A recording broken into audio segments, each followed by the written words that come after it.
Welcome to Leveling Up with Lindsay, the podcast where we dive into leadership, small business, and everything in between.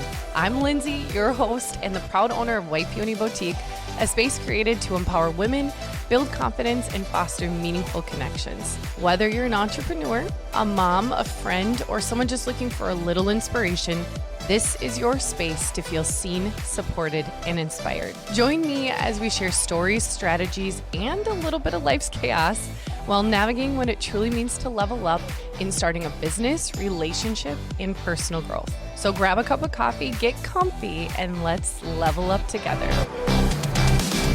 Today's guest is someone I've admired for a long time, not because she demands attention, but because of how powerfully she leads without ever needing the spotlight. Dani Prosky is a kind of woman whose presence makes you feel steadier, whose words make you think deeper, and whose leadership, though quiet, is absolutely undeniable. With a doctorate experiencing teaching at 3 different colleges and years of leading at the highest level within CentraCare, Dani's career is one marked by excellence, humility, and service. But what many don't see is the strength behind the scenes. She's been consulting, coaching, and guiding others quietly for years. And now she's stepping into a brand new chapter. After recently making the courageous decision to leave her leadership role, Dani is taking a leap of faith into what's next. One that's rooted not in certainty, but in calling. In this episode, we're talking about quiet leadership, the power of customizing your leadership style, connection, the messy middle, and the courage it takes to move forward when the path is still unfolding. Dani is a naturally gifted leader, not just because of what she's accomplished, but because of who she is. I'm so honored to share this conversation with you and to finally put the spotlight on a woman who's been elevating others behind the scenes for far too long. Let's dive in. You are so kind, Lindsay. And I think, too, we were talking a little bit about how we've been connected for so many years. I'm like, how has it been that long? It's been a long time. So Dani and I actually met at the Women of Influence Summit. So White Peony Boutique did a runway, and you were a speaker. Yep. What was your topic again?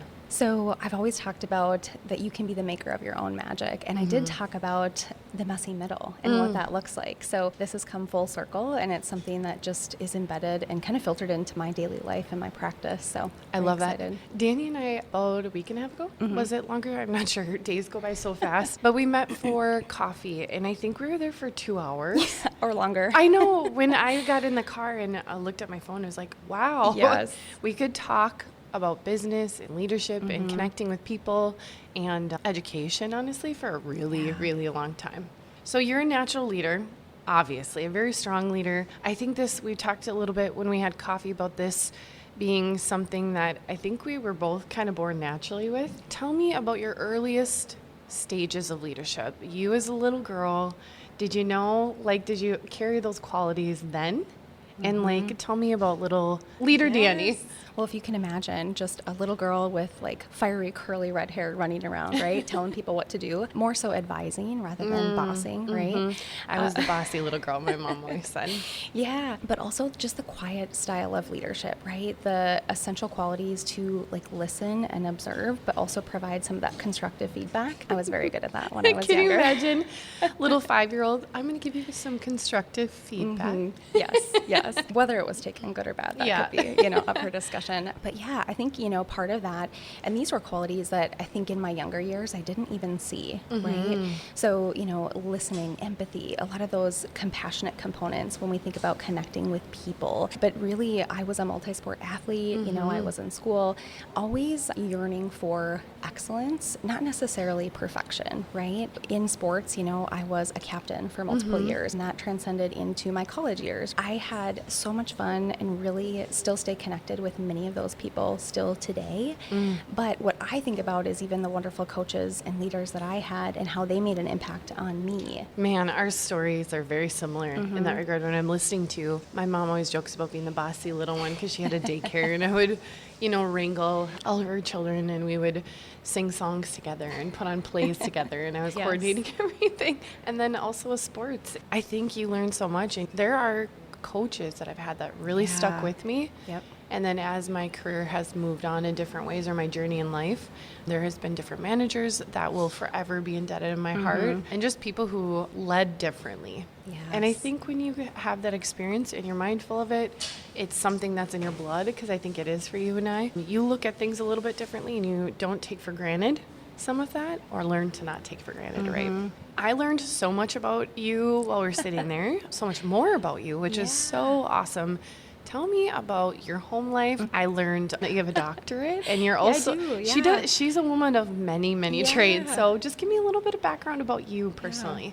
Yeah. Well, I am a wife, a mom, a friend, a colleague, a leader, and I've had so many wonderful privileges to lead in many spaces. And I think part of that natural progression or that natural leadership is really also being a high performer, right? And, you know, when you strive for excellence, you're not necessarily doing it for someone else or the show. A byproduct of that is really just getting to do the things you love, right? And so I packed my car, and I was the first in my family to go off to college and seek higher education, just knowing that I wanted something a little bit different.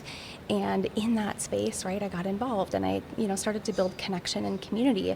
But then out of that, I was still leading and influencing, and that was really what was bringing me the most joy. I was recruited out of college for my first job, and I just built wonderful connections. And for that, I'm so grateful. And I just kind of kept going, right? So I never really took a break. I did my master's while I was working full time, and I was, you know, coaching dance and teaching fitness classes, and then I did my doctorate. I just never, you know, really never took a break. slowed down once. Yeah, but it makes me kind of tired hearing that. I know, right? Yeah, but in that is kind of the messy middle, right? Because it does start to bubble up in those times of challenge, those times of, you know, you don't see the lower part of the iceberg, right? Yes. But also so grateful for the opportunities. My doctorate is actually in epidemiology, which is the study of chronic and infectious diseases. Oh, wow. And so I have worked in the health field for the last 17 years, going on 18 years. You know, I think as you talk about just showing up and the quiet leadership, I also reflect it back to like the evidence-based practice of consistency. And it's like the magic happens in those small pieces of showing up and doing the things that you love, because the byproduct of that is getting to do so many things. Mic drop right there. Consistency and doing what you know, doing what you love and what you're passionate about. Yeah. You have been a leader for a very, very long time. You have a long history of leadership, and I would love to talk, because when I think of you and what I've learned about you, even in this short period of time, even in addition to what I, you know, us meeting before, quiet leadership is something very prevalent. When I think of you, I think of a quiet, very, very strong leader. What would you say? This was a really fun topic that we started with over coffee. What does quiet leadership mean to you? And that's very generalized, but I know you're going to answer this like a rock star, because our conversation went very long. So I would love, like, quiet leadership to you. What does that mean? Gosh, you know, I think leadership looks so different for everyone. But for me, leadership has never been about the title or chasing a dollar amount or specifically chasing some sort of outcome. Really, it's been about the people and the impact and the work. I think that really has sparked my passion. But what I love about quiet leadership, and many actually don't know this, but I love growing people.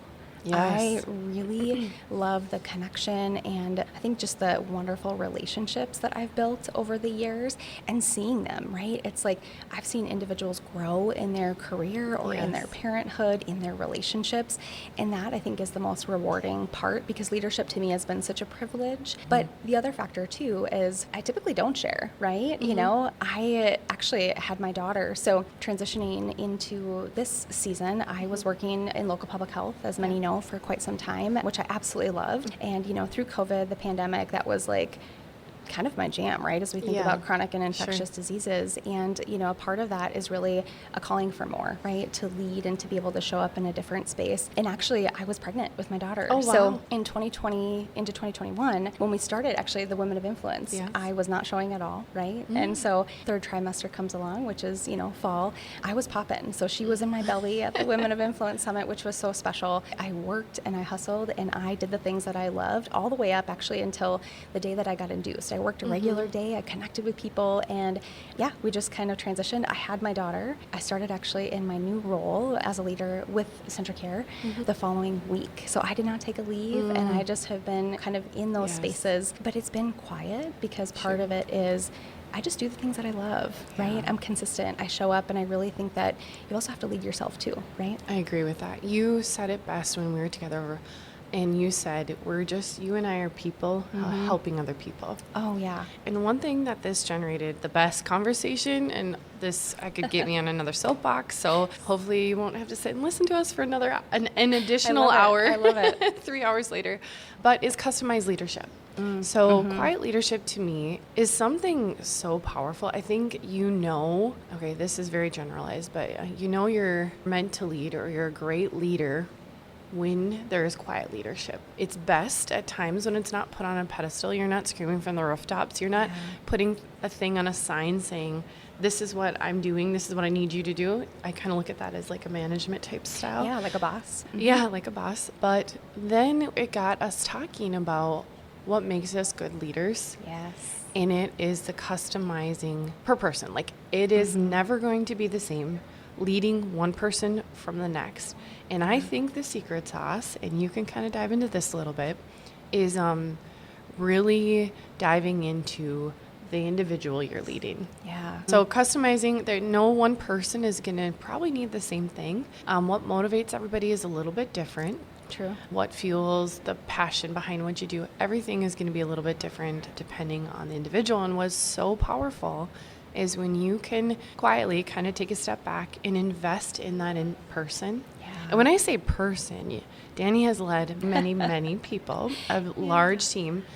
And I have as well, not as big, but I mean, a good amount of people.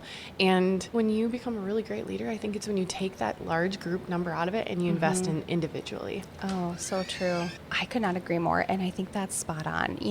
Everyone's rise to success through resiliency looks so different. And what I've realized over the years is I get so much out of asking the right questions, whether it's to other leaders that are looking to grow their own leadership, individuals that I'm working with, individuals on my team. And from that, it really pushes them into a different space of accountability. Right? Yes. Thinking and identifying what that looks like.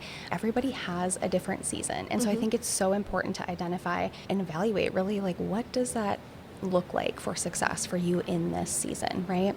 Have had the privilege of kind of asking individuals like, what are your thoughts on this? How can we push you into this space? Because I see their strengths that they don't even see. Yes. And I think that's an important call out because It's very sometimes people are important. either comfortable, which is totally okay, behind the scenes, right? In their mind, they might have that imposter syndrome that pops up, or they might have some of those things that say, well, I'm not going to do this because other people have done it before me, or I'm not going to dive into it because I wouldn't be good enough, or the fear of failure, right? Yes. So it's like failing forward is absolutely okay and encouraged in that space of resiliency. But if you don't do that, it's the what ifs, it's the, I should have done that, that almost like hit a little harder. I agree with that. So connecting, building trust is what I'm hearing as far as your approach. That makes you such an incredibly strong leader. But these are connection pieces, tidbits that literally could be used in any part of your life, truly. I think it's wonderful when you take this on a personal level, or if you own a business, just to understand the power of connecting with people and what that looks like. But the most beautiful thing, if you're a leader in any capacity, and I mean any, and I even mean coach, a coach to a sports team, it's crazy how many times that's been brought up in this podcast so much.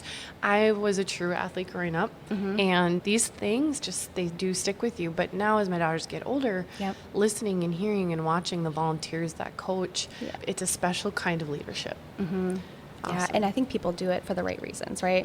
I'll just throw it out there that coaches don't make a lot of money. It's like pennies, right? Or volunteer, Yes. right? Like, I mean, for when you're not on like a varsity level or a collegiate level. So I have a lot of respect for sure. Yeah, I think it's also important to like remain coachable and adaptable, but also throughout, my professional journey and just probably over the last 20 years, I too have hired coaches, right? Yes. In the professional space and the personal space, because sometimes there is this space where you need someone that is totally removed from your circle to give you that perspective and that encouragement, but to also have your back in a way that maybe a family member wouldn't, or, they just care for you so much that they don't want to provide you with that constructive feedback. So really, really great leaders, I think, are always seeking education or to kind of betterment of what they give, what they, take in.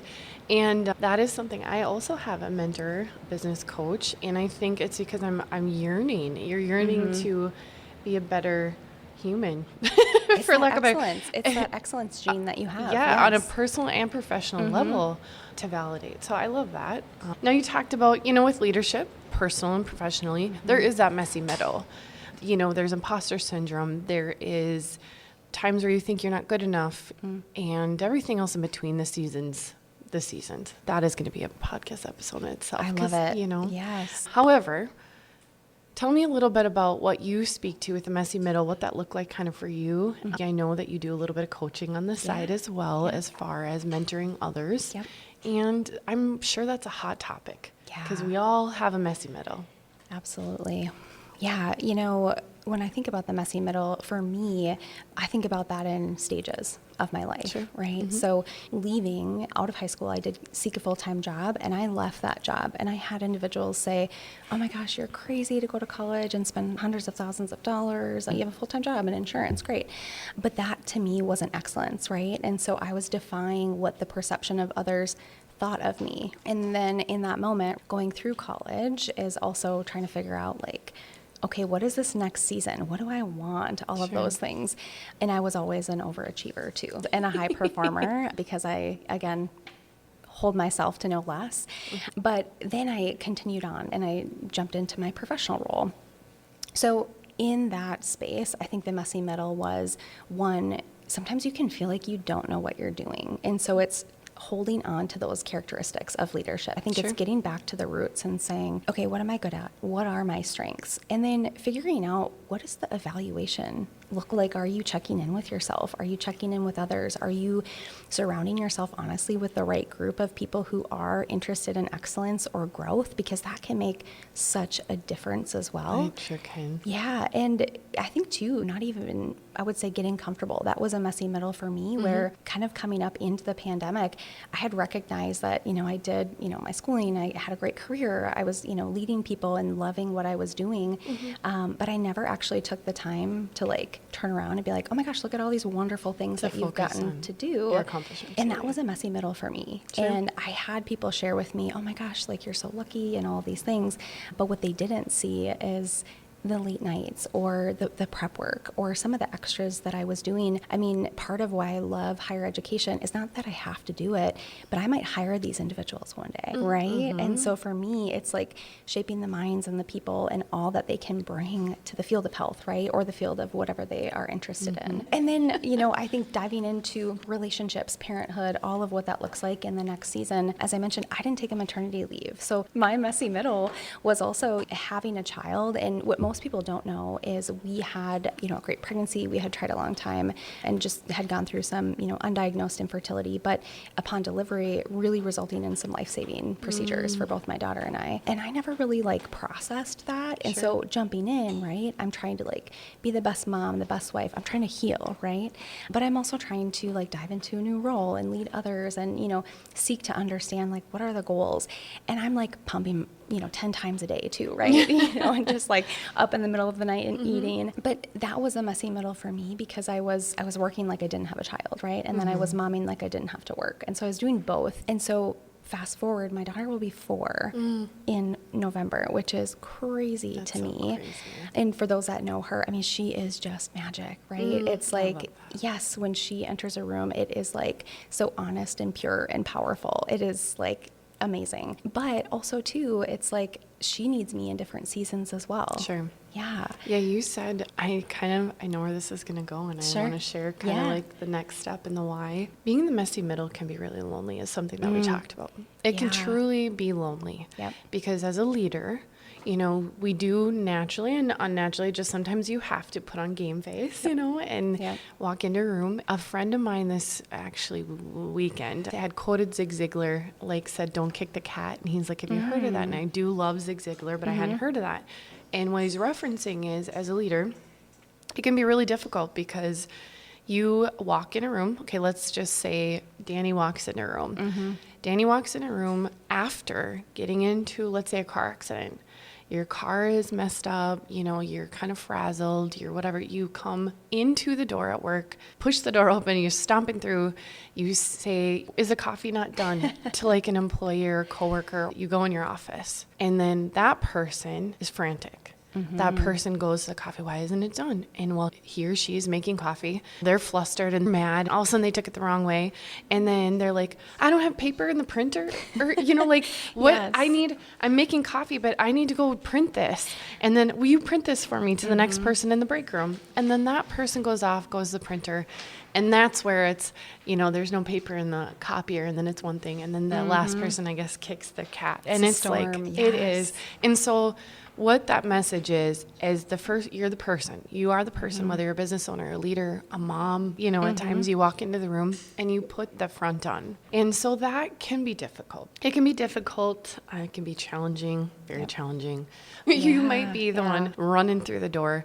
But if you're a great leader, you're mindful of what that looks like. And sometimes that can be lonely. So when you surround yourself or give yourself a mentor or someone, or surround yourself with the right people who will elevate you in your circle, that was something that we talked about for quite a while that I really, really loved. And I think this could be something for anybody listening, truly. We have the friends. We have many different friends. Talk about that a little bit. You had talked about surrounding yourself with that circle that will elevate you and maybe allow you to speak what's on your heart. Yeah. As I think about that, it's not that you're like withholding information, right? I think sometimes people are like, oh my gosh, why didn't you tell me? Or why didn't you say anything? Or why didn't, and a part of it is leadership can be lonely if you let it, right? And so it's connecting with leaders that either have different strengths or characteristics than you do that you can learn from and that they'll continue to guide you, or it's individuals that you can lean into knowing confidently, hey, I need to just talk about this and I need to, run it by somebody and seek some constructive feedback. I think feedback is such a powerful tool as well. But on the other side, right, it's the circle that will elevate you. It's the circle that they're also striving for excellence, right? Yeah. And somebody that's like, oh my gosh, if you could just see you, I think that is a powerful tool. And actually, probably a little over 10 years ago, I started telling people that. I started being really intentional, whoever I connected with, right? It's like, your impact on me is this, or here's what I appreciate about you, because part of that gratitude is so magical when you think about just growth and development.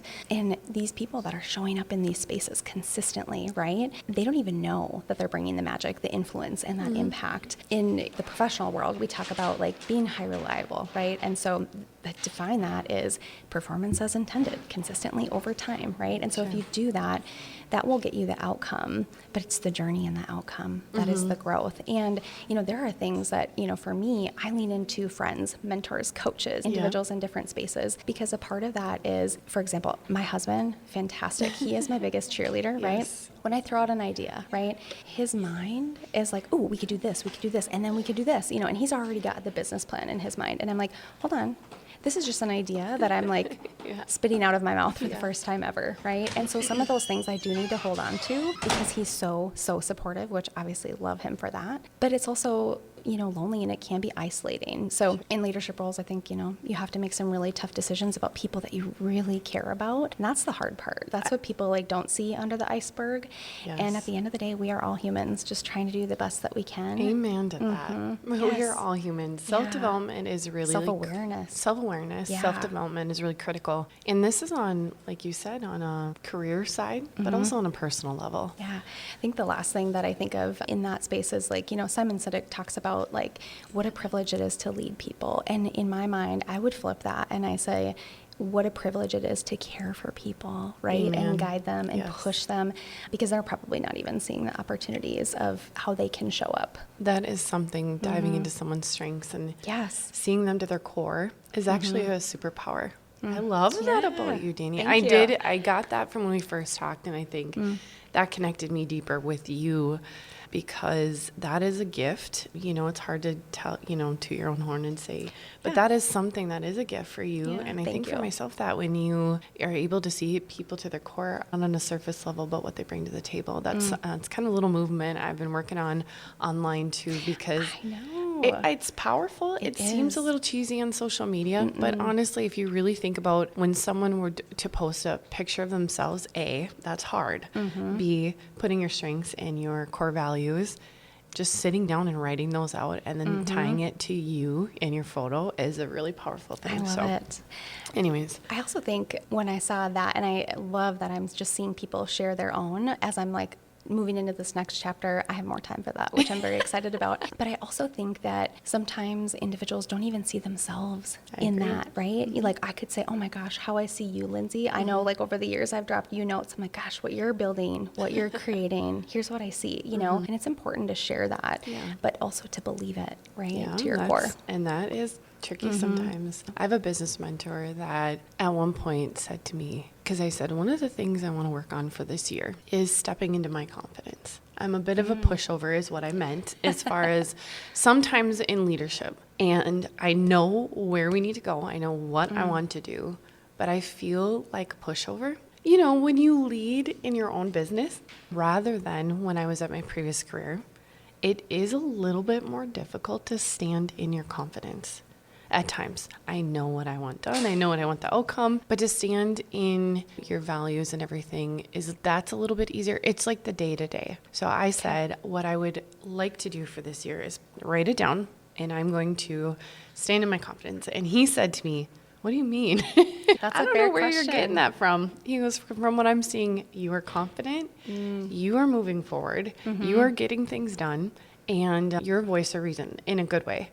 And so I'm not sure what's triggering that for you, but it was a really powerful conversation. I guess moral of this story is it's a really wonderful to surround yourself with the right people, but also do not hesitate on a personal or in your career to reach out to someone just to have this conversation, to talk to on a personal or I think that professional can lead a lot development. of people to burnout too, right? If they're isolating and they're lonely, and this can differ whether individuals are enjoying things or not, right? That's a totally separate conversation. But I'm glad he said that to you. I know. I'm glad he said that to you. It was actually, I've had a few people, there are certain things with mentors that I've met with over the years that have stuck with me to my core. And actually that was one of them because, you know, for me, I have dealt with imposter syndrome over the years. We all have, You know, and there are times where you're afraid to fail, or you're maybe second guessing yourself, or you want to be a people pleaser to everyone. Sure. And that's okay. But in the moment that we had this conversation, and I had to sit back and really reflect on what had occurred in the last like month, 6 months, a year. And I was like, you know, that was a valid question. And that alone made me stand a little bit more confidently. So it was pretty neat.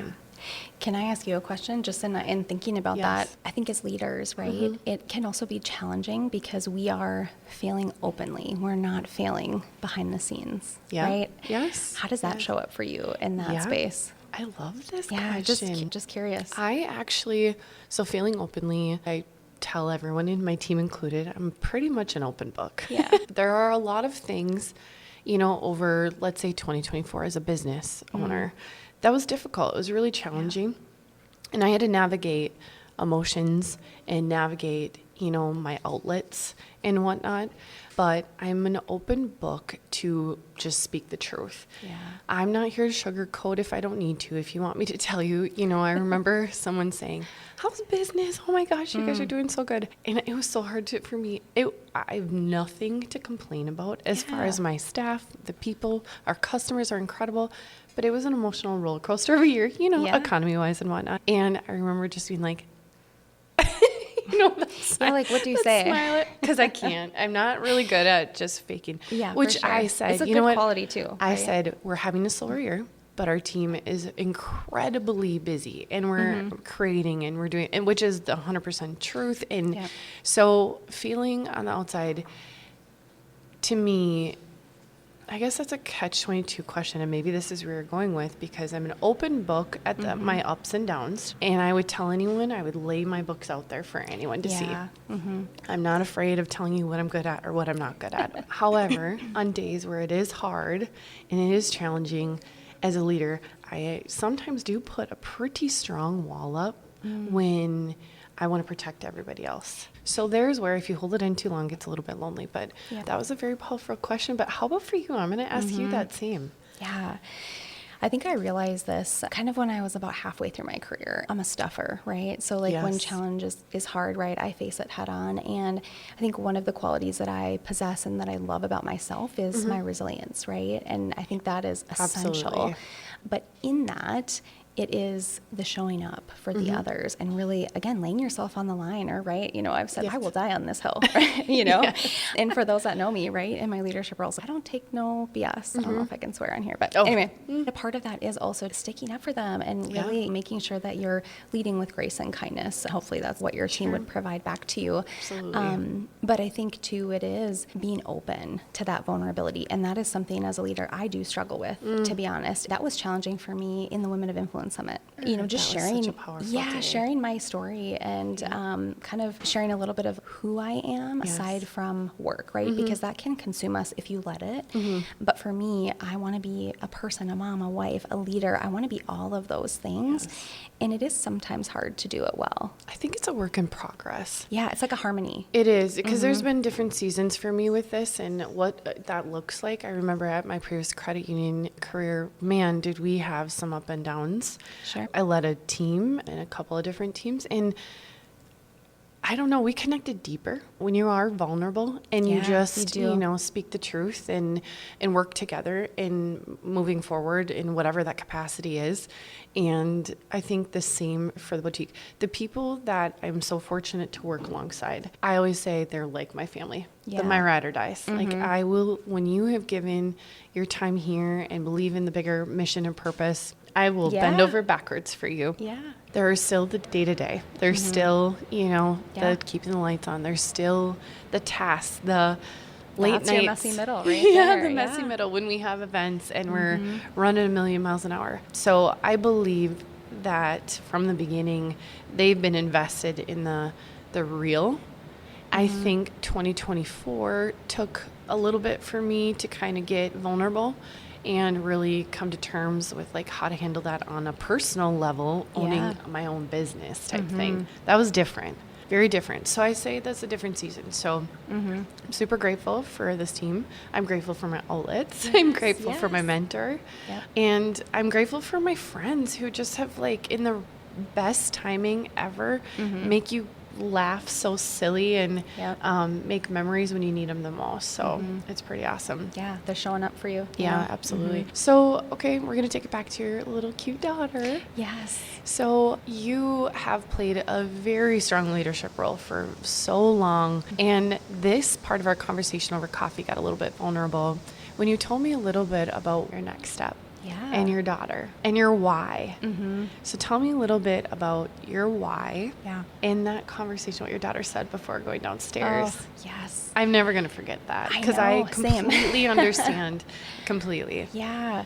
So what I said too about like kids also need you differently in different seasons. Absolutely. And, I didn't take a maternity leave. I was hustling. And I think the hard part is really loving and liking what you do, right? It makes it harder to step away because you want to continue leading and striving for that excellence. But as a business, right, there will always be an ROI, a bottom line, right, that you're striving for. And you can always be better. But in that moment, my messy middle as I've transitioned over the last, 4 years is I, put in the time on weekends, late nights, working 7 days a week. And I don't regret it. Yeah. But I think a part of that is having the flexibility and adjusting to be at everything, which I have absolutely loved. So I have not felt like I've missed out at all. That's incredible. But also not being able to lead myself first, right? So whether in our household, we talk about not necessarily self-esteem, but we talk about health-esteem. So like, how do you feel? Okay. How do you feel? Like, love that. Yeah. Are you taking care of yourself? Are you feeling well? Love that. And that's really important as you grow young minds and young people.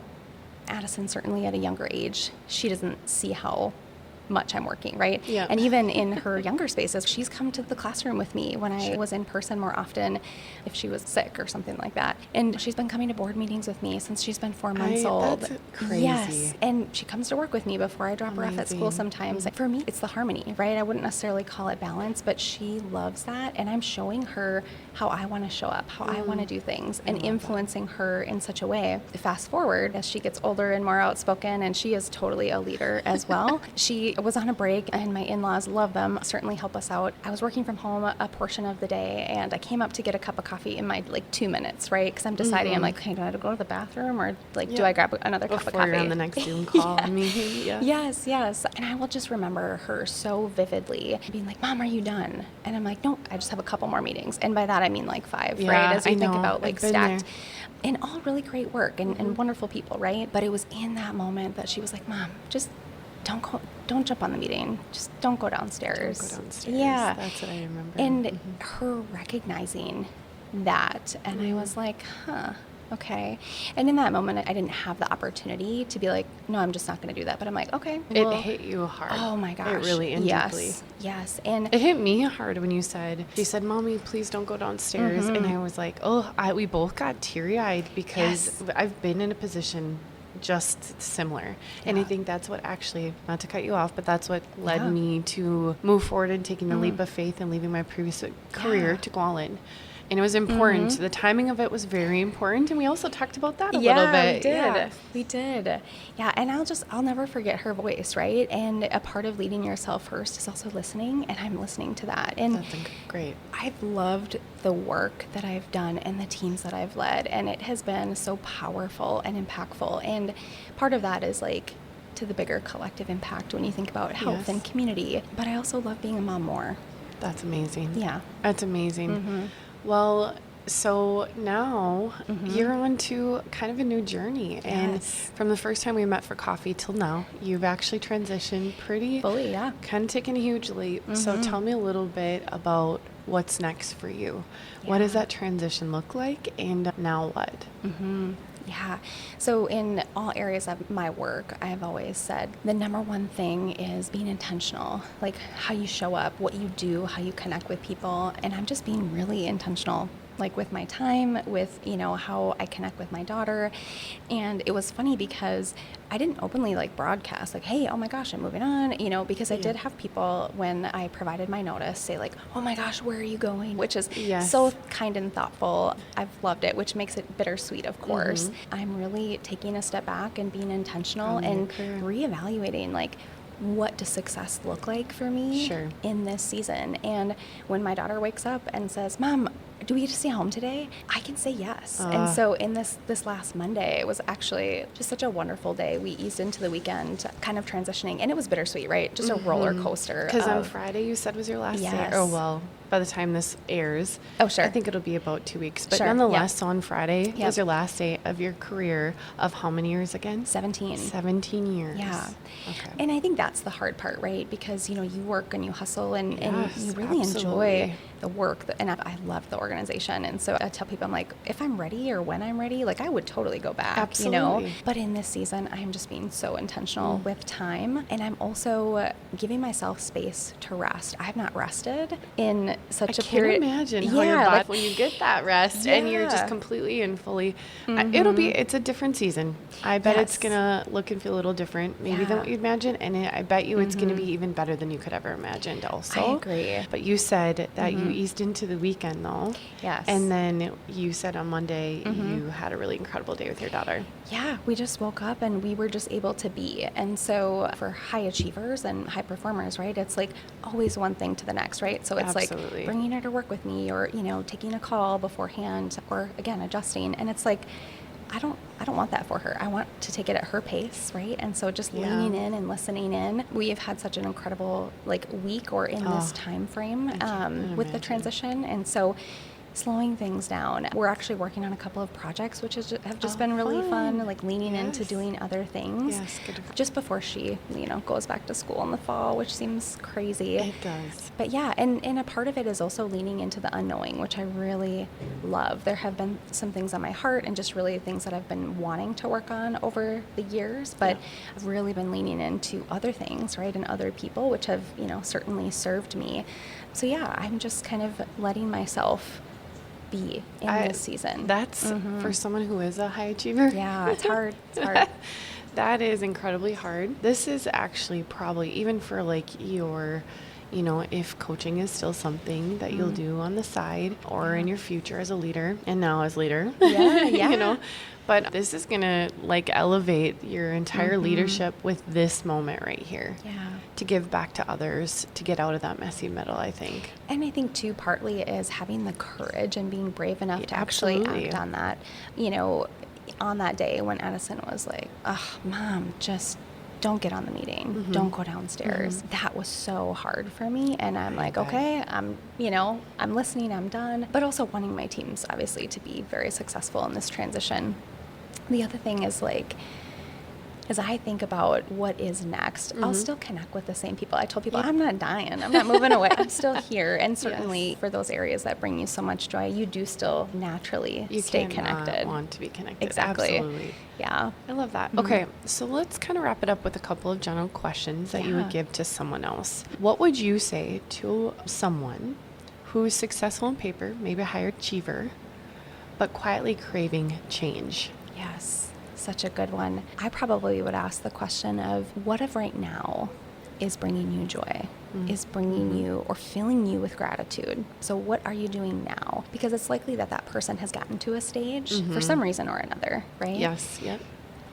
Secondarily to that, what has changed since? So if you're imagining this, right, it's like you can look at the same image and different people will have different interpretations of that. But I think in different seasons, you look at one image, fast forward, you look at the same image, the image hasn't changed, you have, right? And so you just look at it so differently and just pushing that reevaluation, you know, asking your questions. And so my friend Amanda, she has written a book and she also does a podcast and she's phenomenal, but she talks about accountability, which I love so much because you can be accountable to others, but you also have to be accountable to self, right? Love that. Absolutely. That's huge. Yeah. And difficult. It's hard to do. It is hard. Yeah. All right. Next question. What's one leadership belief you want to pass on to the next generation? Oh, yes. I know this one's deep, and I feel like we could talk about this for a long time. Yes, we could. In many directions. You know, at a high level, right, I will say, and I don't know if this is a word or not, everything is figure-outable. Amen to that. Everything is figure-outable. Mic drop. Yes. Yeah. Yep. It is. There's a lot of pressure. I think for the different generations, one can have their belief in how it's good or bad, you know, or whatever that looks like, I guess. But I think there is a lot of pressure regardless. Yep. I say that actually a lot for those even I'm training in. It's pretty incredible that we have new people coming in to Way Peony Boutique and they want to just do so well. And they're like, I'll get a phone call with something didn't work maybe perfectly, which is fantastic. Like as someone owning a business, that's what you'd pray for. But I just said, you know what? It's okay. Like I'm here to give grace through and through and through. Because I remember being in certain situations as I grew up where you think life's over and this and that. Yeah. Because you don't want to get in trouble or you want to be perfect. I had perfectionism my whole entire life, and that was a struggle. So just I kind of have taken that in and tried to give grace where I can. So generationally, I think to take a little bit of pressure off to say it's all figure-outable. I literally say that. But also as a leader, right, you're creating such an environment for them to feel safe in failing. And I think that is also essential. Whereas, again, some people will say, I can't fail. But failing can be so good, right? And it doesn't mean that it's diminished you. I mean, if you learned something and really took something out of that moment to apply, that's the magic. Exactly. What you took from that moment and how you move forward is what is going to make or break. So yes, absolutely. Okay, now I know you're going to be in a season of being present, being with your daughter, being with your family. But if listeners, because you have such an incredible style of leadership, you are so incredibly passionate about talking leadership and giving back even to the schools and whatnot. If somebody here listening would like to follow you in any capacity, support or connect with you, how should they do that? Yeah, I would say probably Instagram is easiest, right? Instagram, I mean, for those, most people are connected with me in some way, right? So it's either, phone number or email, but I am definitely going to stay connected too. I have a couple of passion projects that I'll be sharing along the way.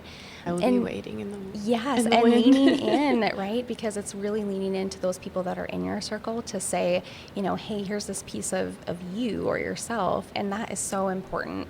So that's really what I'll be doing and taking it more in short spurts, because the seasonality will change, but I'm just going to enjoy it, honestly. Oh, that is so good. Well, Dani, thank you for showing us that leadership doesn't have to be loud to be impactful. It just has to be true.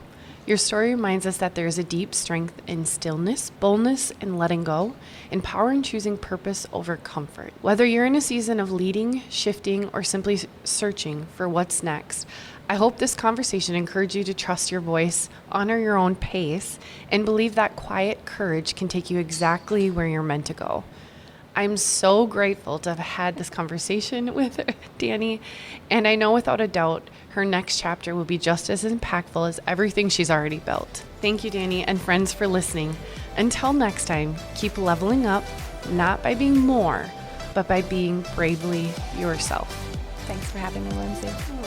Thank you for listening. If you found this information helpful, please share it with a friend. If you're looking for more information on the topics we covered, please head to the show notes below. And if you wouldn't mind leaving a 5-star rating and review, this would help this mission and our journey to get started. Let's make today and every day an opportunity to level up. Until next time, keep dreaming, keep striving, and keep making a difference.